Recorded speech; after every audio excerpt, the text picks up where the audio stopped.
Hi guys, দেখো আগের দিন কিন্তু এখানে এন্ড করেছিলাম। এবার এখান থেকে স্টার্ট করি। এবার ঢুকে যাচ্ছি, দেখো সুন্দর লাল মেঝে একটা মানে ডাইনিং হলের দিকে, যেটা আমাদের কুসুম কুমারী দেবী এবং হরনাথ ঠাকুরের বাগান বাড়ির ডাইনিং হল, যেখানে প্রত্যেকটা মানে কুসুম কুমারী দেবী হরনাথ ঠাকুরের মানে দেওয়ালে দেওয়ালে ফটো সুন্দর সুন্দর লাগানো রয়েছে। আর জানো বড় বাবাকে আমরা মানে একদম আনাচে কানাচে একেবারে রেখে দিয়েছি, এবং বড় বাবাকে এবং বড় মাকে সত্যি করে এখানে আসলে একটা অনুভব করা যায় যে ওনারা এখনও আছেন। ঠিক আছে, তো এবারে বিষয়টা হচ্ছে যে এই যে লাল বাড়া মানে লাল মেঝে বালা যে ডাইনিং হলটা তোমরা দেখতে পাচ্ছ, সেখানে বসেই আমরা খাওয়া দাওয়াও করি, আবার এখানে বসে সবজি কাটাকুটিও চলে। যেদিন 31শে ডিসেম্বর যেদিনকে কাঙাল ভোজন হয়, মানে সেখানে এই ডাইনিং হলেই বসে সমস্ত সবজি কাটাকুটি করা হয়। তো যাই হোক না কেন, এবারে পেছনের দিকে চলে যাচ্ছি। দেখো এখানে একটা যে বিশাল বড় কড়াই তোমরা ক্লিন করতে দেখতে পাচ্ছ, এর থেকে বিশাল বড় বড় কড়াই মানে রয়েছে, যেখানে মানে তোমরা দেখলেও অবাক হয়ে যাবে। পরে যদি কখনো সুযোগ হয় তবে অবশ্যই তোমাদেরকে দেখাবো।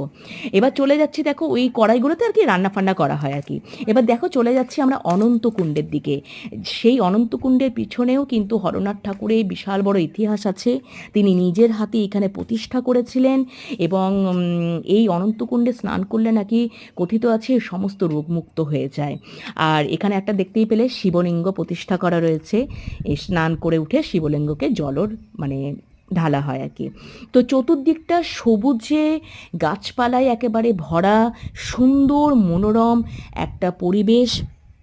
আমি তো বলবো যারা সোনামুখীতে আছো তারা তো এটা জানবেই, সোনামুখী যারা বাইরে আছো বা যারা আমার ভিডিও যেখান থেকেই দেখছো না কেন, একবার এখানে কিন্তু এই ডিসেম্বর মাসে 29, 30, 31 তারিখে অবশ্যই মানে হরনাথ ঠাকুর কুসুম কুমারী দেবীর মন্দিরে ভিজিট করতে এসো।